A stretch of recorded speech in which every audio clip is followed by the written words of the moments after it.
I always feel very cringe when I watch myself on screen. I feel like it takes me a while to get used to my face there. Then I'm like, okay, sure. Then I'll do it. I thought at that time, like, if I don't do it now, when am I going to ever do this? When am I going to jump down a building with somebody holding me? Like, yeah, I will do it. Yeah. And it was very fun. The first time I competed I was very nervous. I didn't know what was going on. I was just a year into Judo. So I was like, I just want to know where my skill level is at. So I joined and then lost. And then I was just like, okay, this is fun. Welcome to Before We Get There, the podcast where we explore people's journeys, how they got to where they are, what keeps them pushing forward, and where they eventually want to get to. I'm your host, Nicholas Breman, and today I'm joined by Joyce Harn. Joyce is a Malaysian actress known for her roles in movies like Fly By Night and Budak Flat, as well as many other small and big projects. She has also done reality show contests, competed in pageants, and trains judo.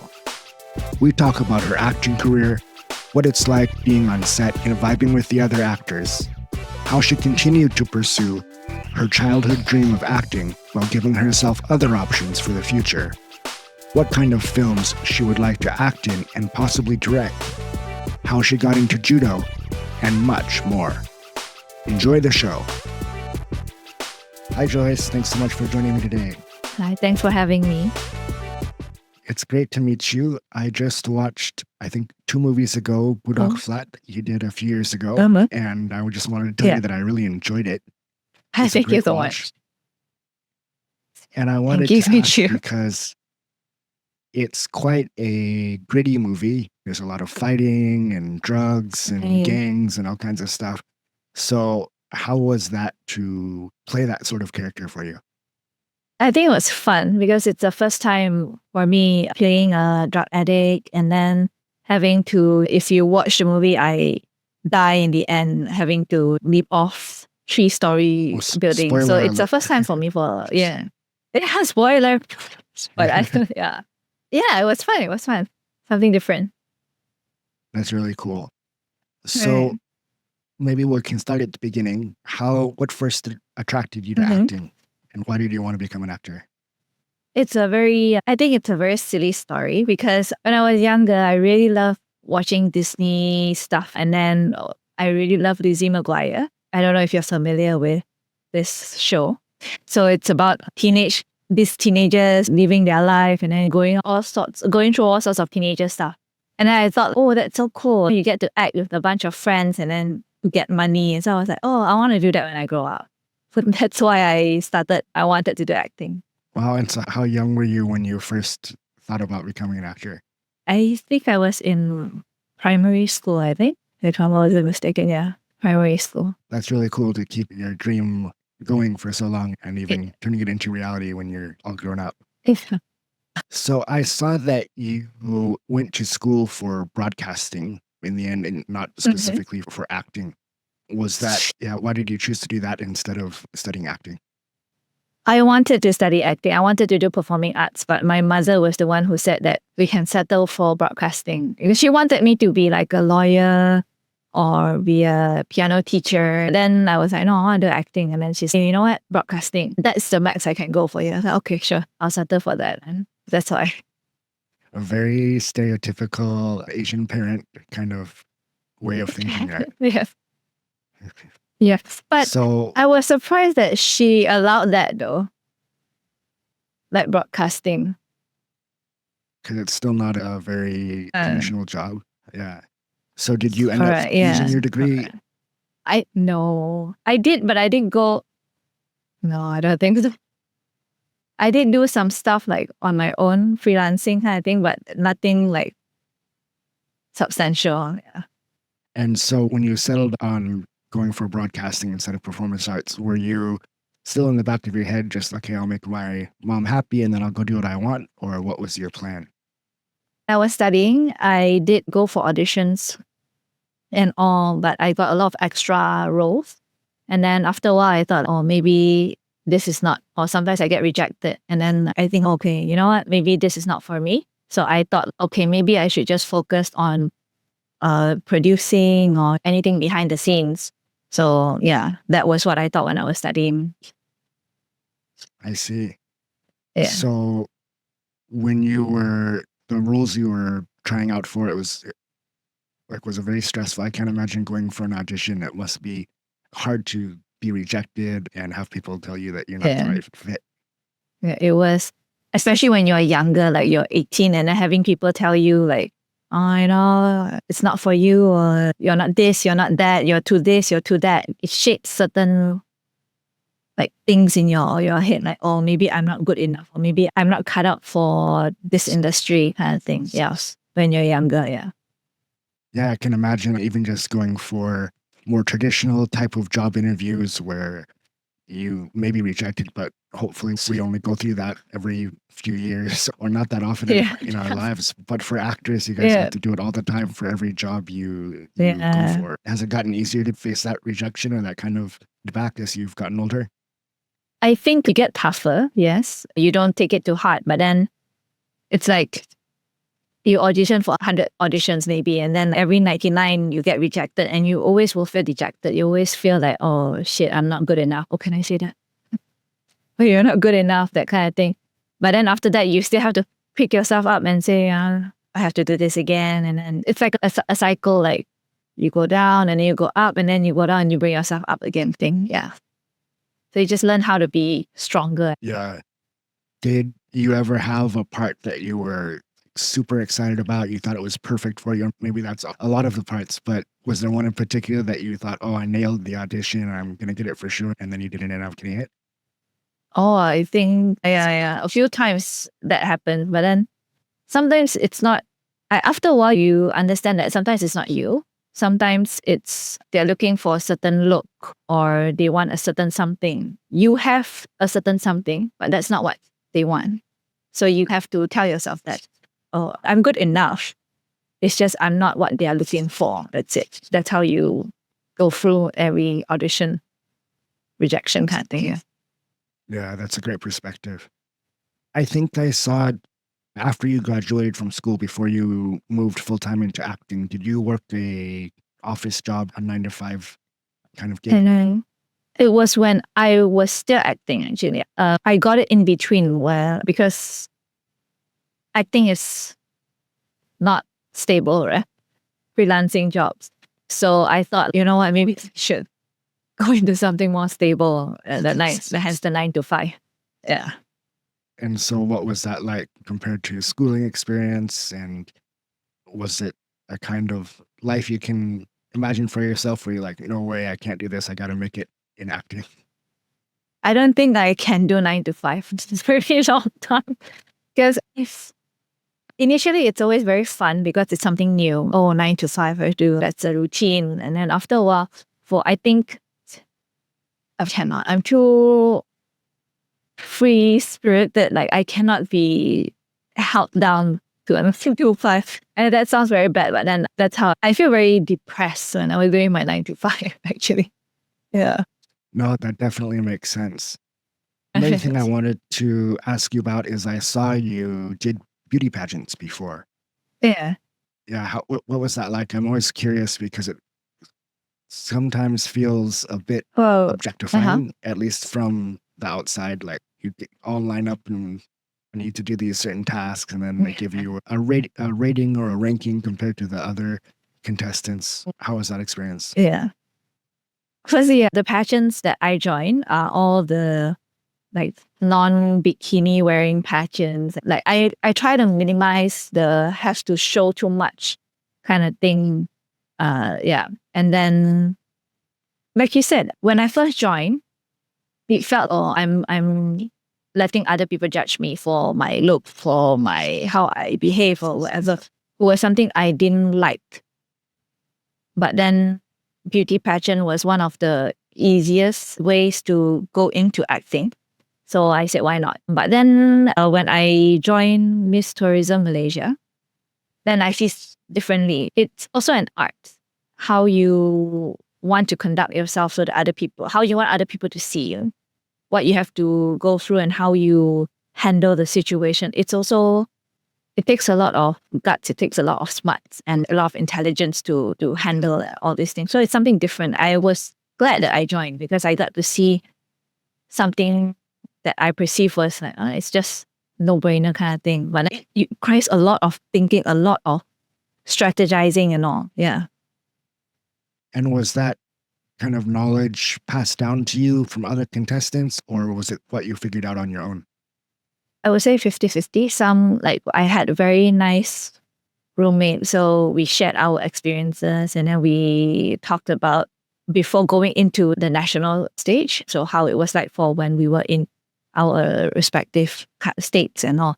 And then the seniors, our organizers, and then some you have to learn on your own. Or this won't work for you. It worked for somebody else, like it won't work for you because you are different in size or whatever, that kind of thing. Yeah. So then you also, I think, got on Ultimate Actor Show. I tried to find it online. I couldn't find. I think I found maybe the end movie on YouTube, but I couldn't find any clips of the show itself. So maybe you can share a bit about that. It's like a reality TV show for people who want to do acting. So we are a bunch of young aspiring actors who want to make it in this life to become actors. So we joined this show and they have a few tasks where you have to complete it, and then they have judges like America's Got Talent where the judges will say, oh, I like this part, but I don't think this part is suitable and that kind of thing. So yeah, it's like a competition kind of thing. Yeah. So was it like acting skills? Like you have to do a certain scene, or what kind of competition? Yeah, correct. You're acting. To get in, you can either submit a video of you acting. I think they, if I'm not mistaken, they provided scenes, or you can go to the audition venue on a certain day. But I chose the video audition because I actually thought that I'm just going to submit it. I won't get it kind of thing. And I didn't even know that there was this competition. My friend was the one who came and said, hey, you want to join? There's this acting competition. Let's go. And I'm like, sure, why not? Kind of thing, yeah. And had you already been doing acting before that, or was this the first time? No, that was the time I decided I didn't want to do acting anymore. That's why I was like, I wasn't so passionate about doing the video. I was like, okay, sure, I will just do it. Yeah. Like that, yeah. And then I got in and I was like, That's cool. And so how far into the competition did you get? So there's a top 5. So I think two girls, 3 boys. I got into the top 5. Yeah. Wow. And so then how did that affect your auditions and career after that? Did you get like a lot more recognition and start getting more paid roles, or did it take a while? The prize for winning top 5 is that you get to be the main lead in this like a short series kind of thing. But then after that, it actually didn't really, there's nothing I cannot say, oh, I got the ultimate actor or thing that it didn't really help in that sense. It's more like after that, whatever jobs I got and all, it was also through audition or through connections. Or I know this person said, oh, let her do it. She can do it. Kind of thing. Yeah. So it's still, after that one job, you're still back to basic. You still have to slowly climb up the ladder kind of thing. Yeah. Actually, I think Budak Flat might be the first Malaysian movie I watched, which I'm not a huge cinephile. I don't watch a ton of movies, but I can imagine that Malaysia is not hugely known for the film industry. It's not like Hollywood or Bollywood or maybe even these days South Korea or some other places. So what is it like being a less big market compared to some of the famous film industry places? I would say that it's not that it's small, but because we have different races, right? It's harder to do like a Chinese thing, a Chinese film or a Chinese drama because we have lesser Chinese here.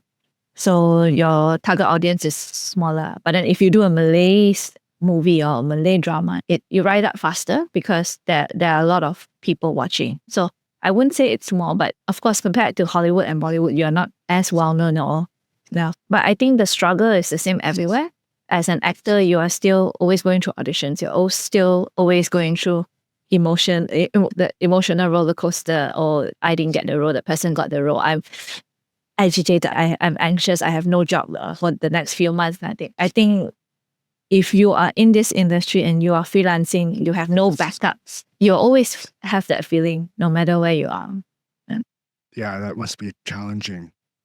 So would you like to stay in Malaysia and continue to make movies there, or would you eventually like to maybe try another country or place? Oh, I would love to go somewhere else. I love to try different places. I've been to Singapore actually for a shoot once for Media Surya, I think. Yeah, Media Corp Surya. Yeah, and I love that you get to experience different way of working, or how I work with this Malaysian crew, it's like that, or Singaporean crew, it's like that. I've worked with people from China before. So it's very interesting to experience all this. And that's why I think I love the work, because you get to see different ways of people handling things. That's cool. Is it more like the technical differences or the procedure and how they do things, or what were the differences you noticed? Yeah, procedure would be one. How they handle things, how they, or let's say, how the producer talks to somebody when a crisis arises, how they hand people down, or if you want something, how do they speak to you, or that kind of thing. It's always very interesting to see how they speak to their crew members, their cast members. That kind of thing. Like, every culture has their own way. So it's very interesting to observe. That's cool. Yeah, one thing that I was always interested in for actors, and when I've listened to or seen interviews or podcasts with some other actors, is like often I think you maybe don't even see everything that's filmed quite often, right? You do your scenes and maybe you're on set for that day, but maybe other days, if you're not in that scene, you won't even be on set. So I think you get a piecemeal, you only see bits and pieces until the movie is done and cut and edited and finally released. Yeah. So what's it like when you were there, you were in the movie, you were doing it, but then and your fellow actors in the film very well and our friends eating lunch together and everything, but then like when the movie is actually a finished project, it's all pretty and it's got the music and it's got everything. What is that like to see the final product?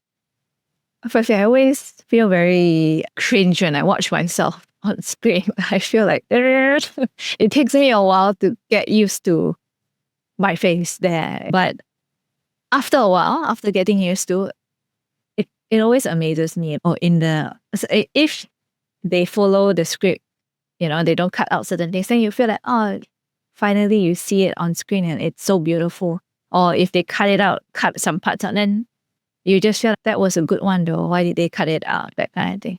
It's always a mixed feeling when you watch it. And I like to, after I get past the cringiness, cringeness, I like to watch it a few times to see, firstly to see the whole thing, the whole movie.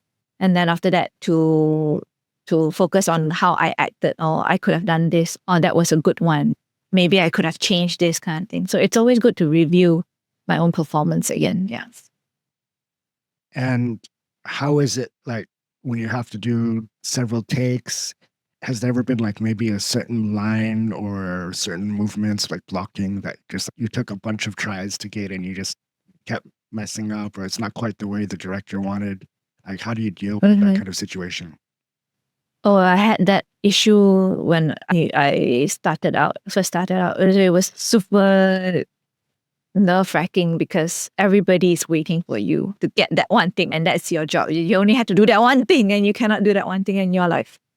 Oh no! But then after a while, I don't know. You through experience, you know what you need to do, how you can do it. If you really can't do it, then you need to discuss with the director or the team. Okay, can we try something else? Because I don't think I can do, or can I change this one? Because I think this is very difficult for me to handle like that. If I can, I will do. If I cannot, then better voice it up instead of having everybody wait for you to do 10, 12 takes of the same thing. They get frustrated as well. Yeah. And I'm also interested in when you're doing a scene that's obviously a lot of the time it's with other actors and your dynamic, you're bouncing. Each take you do is a little bit different, intonation or cadence or that sort of thing. How is that feeling of working together with another actor to create the best scene or the best take possible?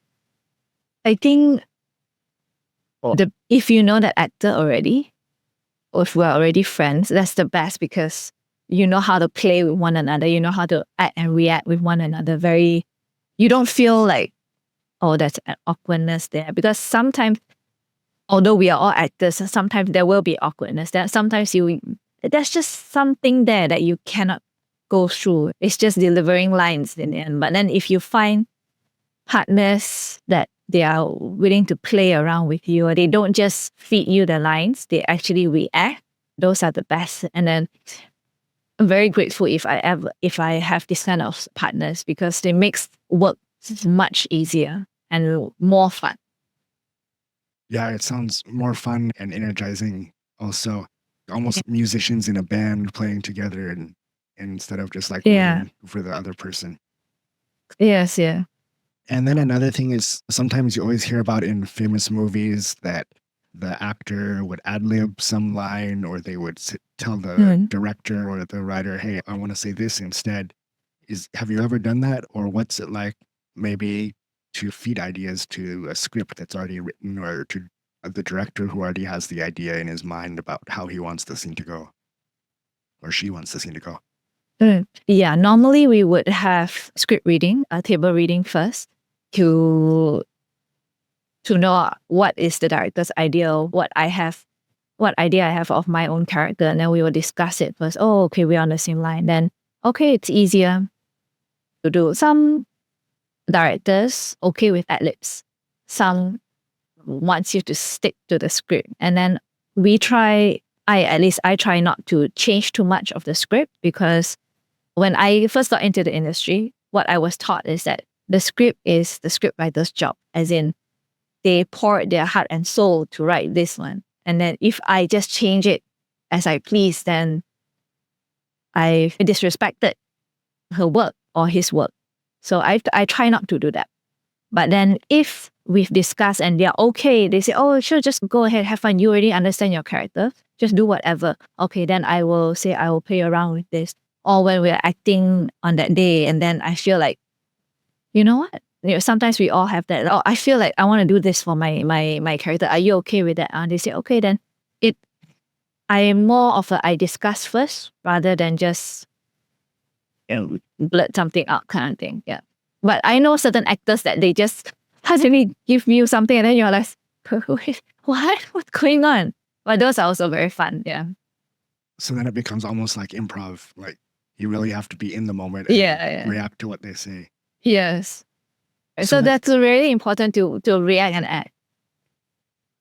Yeah, that's cool. Yeah. So then also in Malaysia, I think you probably even more, or at least as much as Singapore, where you guys speak Chinese and Malay and English, and in everyday conversation, you may say something in Chinese and then switch to English and back and forth. Have you ever played a character because I think Budak Flats was all in Malay, but have you ever played that kind of a character where the script was written that way, where it's like very local, switching back and forth between languages? Yeah, but not like in one set, just because of different person has speak different language, yes. But not in that one scene and I have to like, what? I don't know.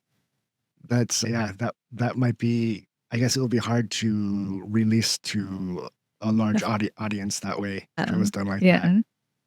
Bang around, right? So then maybe a more fun question. Do you have any idea of what maybe your dream role would be, or maybe a dream counterpart, like who you would really like to work with in best, like your dream of who you'd like to work with or who you'd like to play? What kind of character? I've always wanted to play like an action, anything action, as long as I get to do like stunts, like something like John Wick, but female version, or Joyce Wick. And another one is like a psychopath. like crazy, yet not like crazy shouting, but like very dark, very subtle kind of psychopath that my dream roles. If I get a chance to work with, I would love to work with Johnny Depp.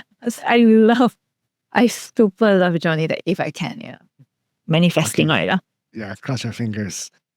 So I want to go back to the action part in a little bit, but what you just said reminded me, is it easier for you to play a character that's very close to how you are in real life, or is it easier if it's very different from who you are? I think it depends on the project. Like if it's like a 30 episode kind of thing, for me, it would be easier if it's closer to my personality, because then because there's a lot of things you have to consider. So if it's closer to my personality, that'll be easier. If it's like a movie or like a super series, I wouldn't say it's easier, but playing a different character would be more entertaining for me. It's more fun because that's my job, to act, to do research, to write down whatever, to do my homework, and then to act. So that's what I want to do as an actor, to be somebody else. Yeah. Yeah, that sounds like fun. Yeah. How do you practice getting better at acting? If you're playing music, you can sit there and play over and over, or if you're doing martial arts, you can practice the moves or even do it against other people. But acting is, first of all, I guess it's subjective, but also I imagine it would be difficult to like create a new character just to practice. So how do you like continue to try to improve your skills? I watch my own performance, and then I watch other people's performance. And every time I watch, I would think, oh, okay, that's a good one. Or maybe we could have done it like that.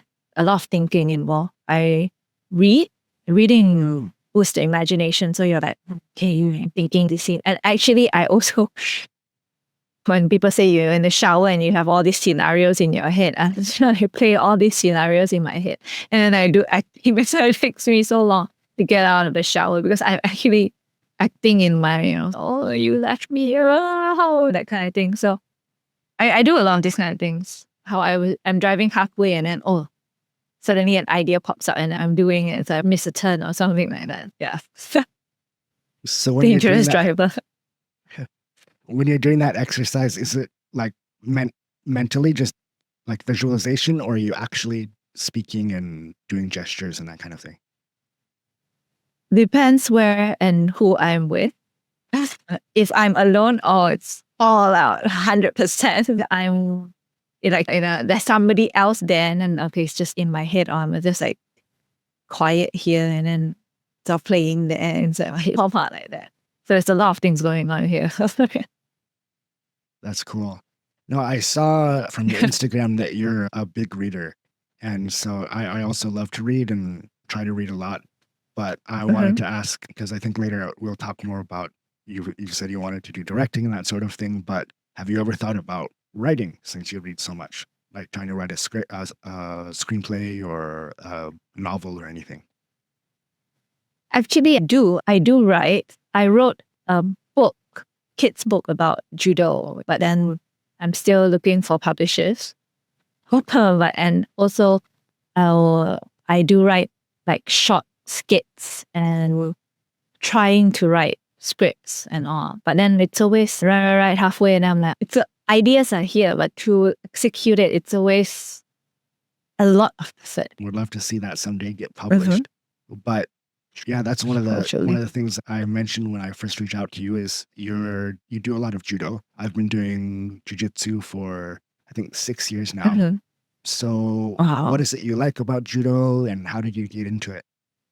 How did I get into it? Actually, I didn't know what judo was, before this. The gym that I go to, I went there for strength and conditioning for a role. They had judo classes, and then the sensei was like, oh, come and try judo, come and join us. They were doing like rolls and then rolls into splits, and handstand into roll. And I'm like, wow, I don't think I can ever do something like that. And then I tried. I cannot do. But then the sensei was like, hey, you want a gi? Come, let me sell you a gi. Then I bought the gi and then I don't want to waste that gi. So I went back for class. And after that, I was like, So when I could do the rolls, I can do the handstand and the splits and all. Now I was like, this is interesting. I can do things that I thought I couldn't do. And then because judo it's not just strength based, it's also technique based, like how you lift somebody who's heavier than you, like twice my size, and then throw them. And then you get, okay, so I can do this despite being like this. And there's history, there's the technique, there's so much to learn, and then you can never stop learning. So that's why I like it a lot. Yeah. That's cool. So how long have you been doing it now? Not very long. 3 years. I think 3 years to 4. Yeah. Nice. That's good. The thing about judo, in BJJ, we do some throws. Especially my first coach was a very traditional practitioner, so we learned some judo throws, but I just hate falling. So that's why I stick to jiu-jitsu instead. BJJ. Yeah. But I saw you've also like even competed, right? At judo? Yeah. What was that like? Were you super nervous? Was it fun?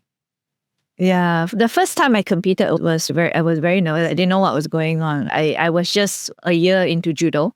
So I was like, I just want to know where my skill level is at. So I joined and then lost.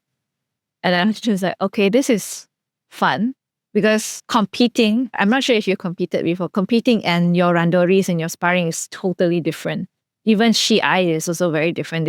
Feels like there's a lot at stake kind of thing, but nothing. But then it's quite interesting.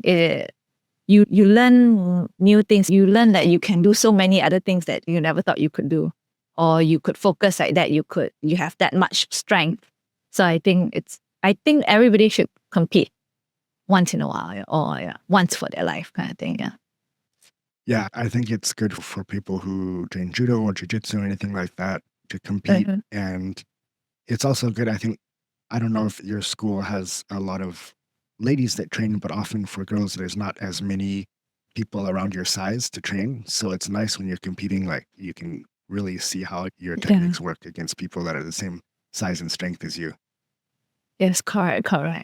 Yeah. So are you going to continue competing and do that quite often, or is it just every once in a while? I don't know. I'm still thinking because I'm already in my 30s. So if I get it, it's going to take a while to recover. The British people understand this. But then, I don't know. I always say, maybe I will stop competing. Maybe I'll stop. And then when the sensei comes, there's another competition. Then I'm like, should I join? We'll see. We'll see if it goes. That's cool. How did it feel, like the pressure of competing versus the pressure of doing a scene in a film? I think doing a scene is not as stressful. Not as stressful because everything is in like a controlled environment. You already know what's going on. Yeah. Even if suddenly your partner decides to do something different, you can still manage it. But in a competition, there's so many variables that could go wrong, that you might get hurt or something might happen. There's so many things to think about. I think acting is way, way simpler. So you mentioned that you're doing an action movie, being like female John Wick, and you did your big stunt in Night Budak Flat. Have you ever gotten to use judo in your films, or is that something you'd like to do in the future? I've not had a chance, but yes, I would love to. I would love to be able to do judo in my films. And how, like, the physical part of blocking a scene or having a fight scene or a stunt that you need to do, how much different is the preparation for that than the emotional or the acting side of things? I always have, every time I do action stuff, it's always more stressful because if you forget a move, you might hurt somebody or somebody might hurt you. That's always the back of my head every time that happens. I don't know. As much as I love it, I always feel pressured when I have to do it. Yeah. When it comes to like emotional stuff, as big as the emotion can be, like you're hysterical or you are somebody you love died or the bawling kind of thing. It's never too much for me to handle than action because there's so many things you have to take care of. So for that scene when you fell off the building, were you the one who decided to do it yourself, or was it originally supposed to be a stunt person, or how did that end up happening? They did give me a choice. They said that, do you want a stunt woman to do it or do you want to do it? And then I asked the director, what's your shot? Would you want my face or you don't want my face? You just want me to jump? Then he's, if I can't have your face, then I want your face. Then I'm like, okay, sure. Then I'll do it. I thought at that time, like, if I don't do it now, when am I going to ever do this? Am I going to jump down a building with somebody holding me? That, yeah, I will do it. Yeah. And it was very fun. Was it scary, or how many times did you have to do it? Oh, a lot of times. A lot of times. But at first, I'm afraid of heights. I'm super scared. So the first few times I went up, I was like, oh shit. I was trembling and all. And because I did it so many times, after a while, I'm just like, numb. Which is a good thing, I think.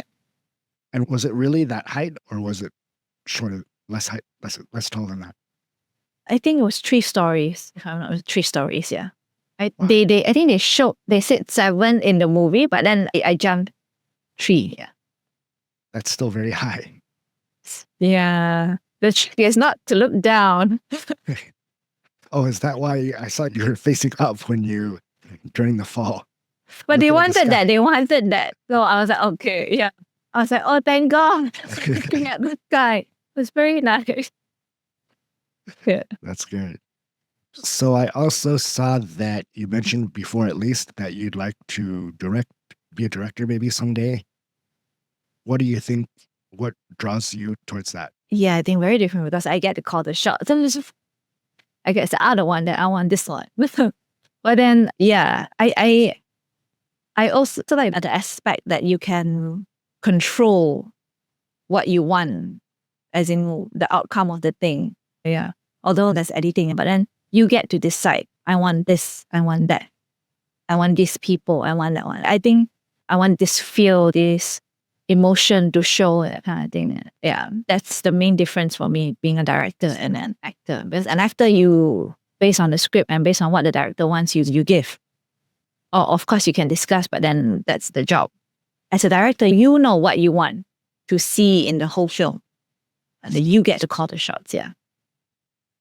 And so do you have an idea of a specific type of movie or genre or something that you would like to make, or just see what good screenplay comes around? I have a few ideas already in my head. It's halfway written down, not full. It's been there for a long time. It's always based on family, friends, emotions. I prioritize like values, family values, or like dreams, this kind of thing. Like anything that gets the emotions going. Yeah, I like this kind of genre. Yeah, that would be very interesting to see. All right. So I think one last question that I ask all my guests, if I talk to you again in 5 years, what would you like to be able to tell me has happened since now that would make you feel successful? Oh, and I saw this question, I was thinking, I was like, oh, what would make me feel so? But I think, I don't know, to me, success is forever changing. I cannot give you a definite answer, but I think that to have work, a film or something that represents me, that, when you think of Joyce, oh yeah, she was in this, she was quite good in this. I want this one. I want this piece of work that reminds people, okay, this is Joyce. Yeah, that's what I want. I wouldn't say that's successful, but that is my goal as an actor.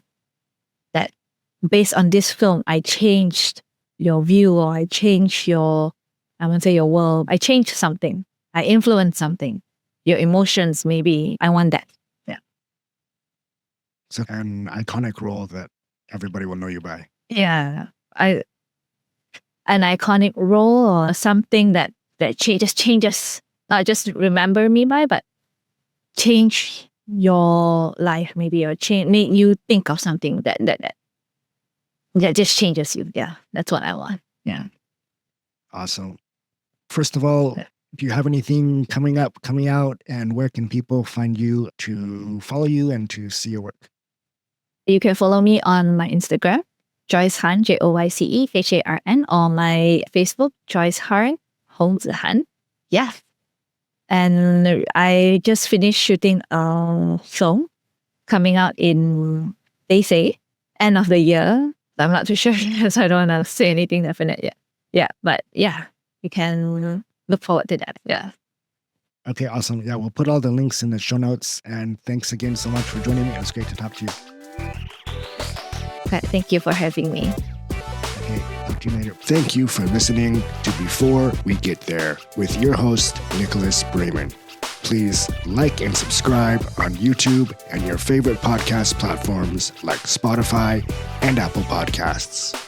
You can also find us on Instagram, TikTok, and Facebook at Before We Get There Podcast. New episodes are released every other Thursday morning. See you next time.